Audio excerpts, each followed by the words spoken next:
ولكن إذا عاش معها وهو لا يعلم وإنما تشكك فقضى على الشك في نفسه لا بأس، والنبي صلى الله عليه وسلم يأمرنا بذلك ويقول: من أتى منكم من السفر فلا يتركن أهله بليل.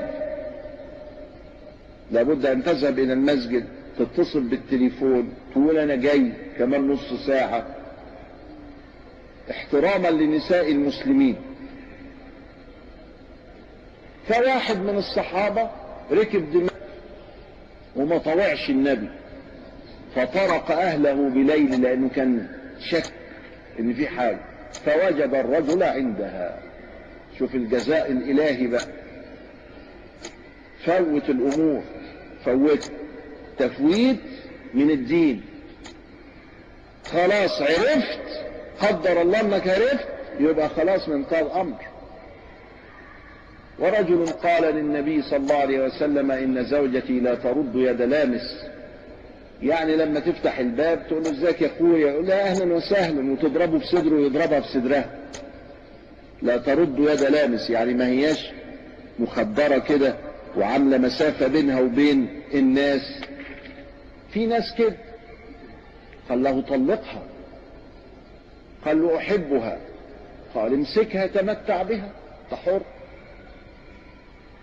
ما دمت ما عندكش غيرة وما انتش يعني راجل كامل الرجولة، خليها معاك. بس كله ده في غير الزنا، انما هو فيه سوء الاخلاق العامة. لكن زنت وعرف انها زنت يجب عليه ان يطلقها، وهي في عصمته، زنت وهي في عصمته، يجب عليه ان يطلقها. تابت، ما ربنا يتوب عليه. حفظت القرآن او كادت، يا رب، ما هو يعني هو الناس اللي كانوا في الجاهلية ما هو كانوا زناه وكانوا عصاه وكانوا كذا، لما اسلموا حسن اسلامهم واصبحوا خير البشر.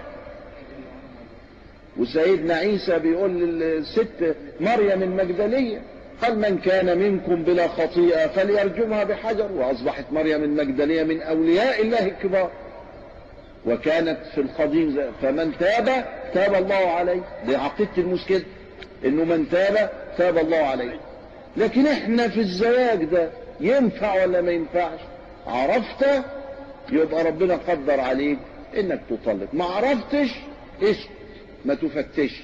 لدرجة ان الاتيكيت الاسلامي بيقول لك تتصل بالتليفون، لكن الشك بقى يقول لك: طب افرض معاها واحد. افرض يا سيدي معاها واحد ولا معاها، خليه يمشي.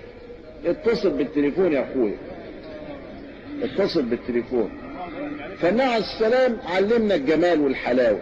بس في بقى ناس عقليتهم ما تحبش الجمال والحلاوة، وعايز الحق ويبحث عن الحق ويبقى هو ربنا عشان يشوف الناس بتعمل ايه. طب خد بقى المقلب، هتلاقي الراجل لازم تطلقها بقى. ما تجيش تعايد بقى وتقول لي اولادي، ما تجيش تعايد، لانك ما طوعتش النبي.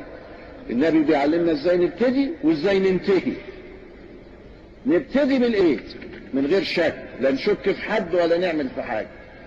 عبد الله بن سلام قال له: والله إنه نعلمك أكثر مما نعلم أبناءنا، ما أدرانا ماذا فعلت النساء في البيوت.